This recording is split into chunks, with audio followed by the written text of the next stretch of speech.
gurraachi ka'ee hin harkatee. Maalun taasisi yaa gooftaa dhalootaa badiif ergamu.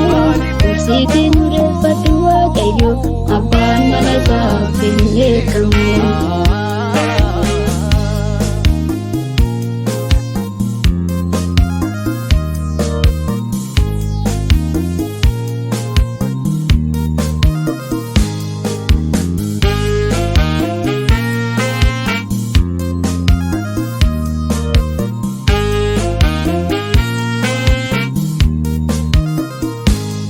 Maalu yaa Waaqayyo ija keenya banii gara kee laallaa. Jaamuma hafuuraa rukutamnee jirra adda baanee jirra.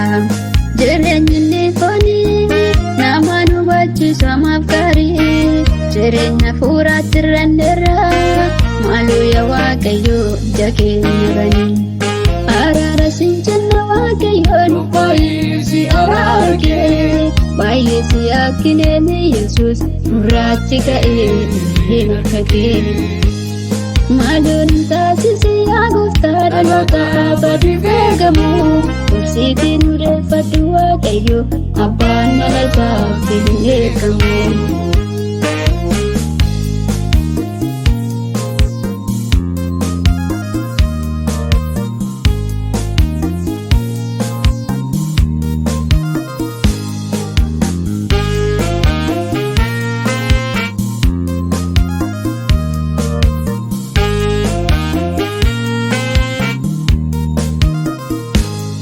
Ati nurraa kaasee jaamummaa ibsaa nurra taa'ee. Sagalee irraa nu fageessee har'a dhaloota du'a taa'ee. Hubannaatu nutti hir'atee kan sagalee keetti nu bannu.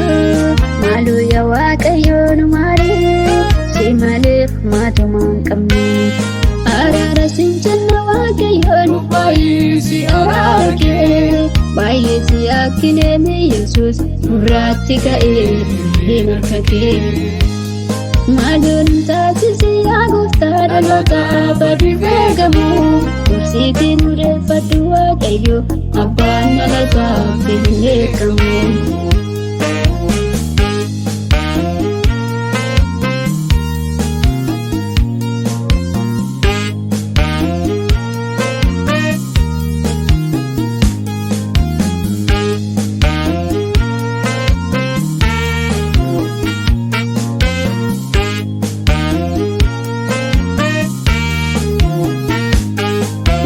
Jabaatini yaa Yesuus nurraa kaasii dheekkamsa kee. Intalli simbee yaa Waaqayyo baduuf jira gatiin eega kee. Sabni gammadoo fi nu bannee wal caccabsaa fi garrabsi yoo diinaatti. Barsiisaa dubbisaa galee kee kan dhaga'een jiru dhugaatti.